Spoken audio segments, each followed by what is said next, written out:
عورت کی نماز پڑھنے کا مکمل طریقہ کیا ہے؟ کیا عورتیں میک اپ کے ساتھ نماز پڑھ سکتی ہیں یا نہیں؟ عورتیں اگر کسی نامحرم کے سامنے یا آفس وغیرہ میں نماز پڑھ رہی ہیں تو وہ کس طریقے سے پڑھیں گی؟ آئیے جانتے ہیں اس ویڈیو میں۔ بسم اللہ الرحمن الرحیم۔ ناظرین کرام سلام علیکم۔ جناب زہرا سلام اللہ علیہا کا ارشاد گرامی ہے کہ خداوند متعال نے نماز کو اس لیے واجب قرار دیا تاکہ انسان غرور اور تکبر سے بچ سکے۔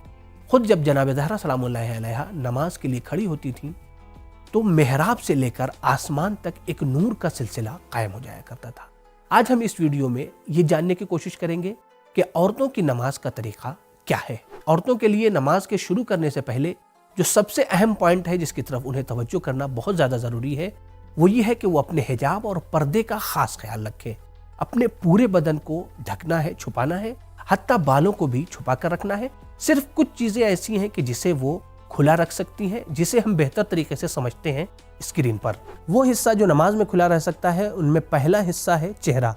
چہرہ صرف اسی مقدار میں کھلا رہ سکتا ہے کہ جو وضو میں دھویا جاتا ہے، یعنی صرف اور صرف یہ حصہ کہ جو کھلا ہوا ہے اس بچی کا، صرف یہ حصہ نماز میں کھلا رہ سکتا ہے۔ اور دوسرا حصہ کہ جو کھلا رہ سکتا ہے وہ ہے ہاتھ کا، لیکن ہاتھ گٹے سے لے کر انگلیوں کے سرے تک ہی کھلا رہ سکتا ہے، یعنی صرف اور صرف یہ انگلیوں کے سرے سے لے کر یہ گٹے کا حصہ ایسا ہے کہ جو خواتین کا نماز کے درمیان میں کھلا رہ سکتا ہے۔ اگر اس کے علاوہ کھلا رہ گیا تو ایسی صورت میں خواتین کی نماز صحیح ہوگی یا باطل، اس کے بارے میں انشاءاللہ آگے ویڈیو میں بیان کیا جائے گا۔ تیسرا حصہ کہ جو نماز کے درمیان کھلا رہ سکتا ہے وہ ہے پیر، لیکن پیر کا صرف اتنا ہی حصہ کھلا رہ سکتا ہے کہ جس پر وضو میں مس کیا جاتا ہے، یعنی یہ اوپر کا حصہ کھلا رہ سکتا ہے، چاہے محرم کے سامنے نماز پڑھ رہی ہوں خواتین یا نامحرم کے سامنے۔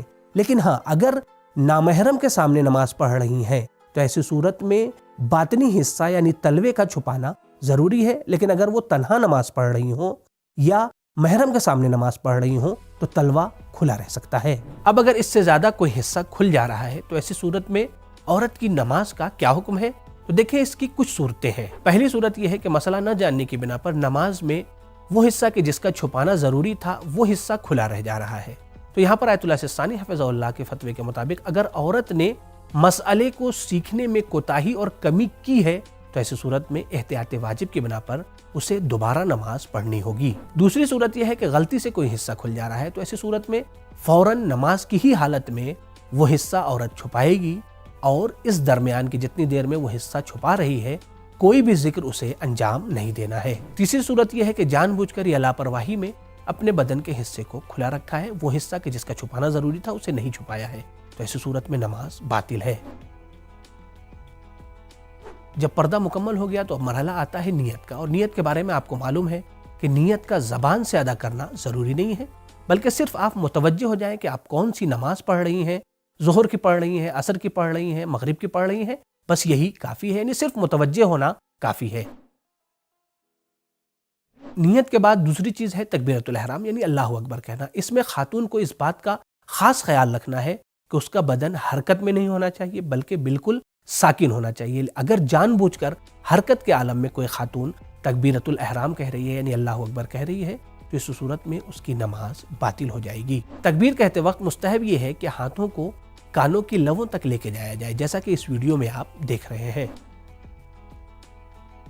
تکبیرۃ الاحرام کے بعد مرحلہ ہے قیام کا، کہ جس کے سلسلے سے کچھ اہم پوائنٹ ہے جسے ہم بہتر سمجھنے کی کوشش کرتے ہیں اسکرین پر۔ قیام کی حالت میں خواتین کے لیے دو چیزیں مستحب ہیں، واجب نہیں ہے بلکہ مستحب ہے۔ پہلی چیز یہ ہے کہ خواتین، جیسا کہ اس ویڈیو میں آپ دیکھ سکتے ہیں کہ خواتین قیام کی حالت میں اپنے ہاتھوں کو سینے پر رکھیں گی۔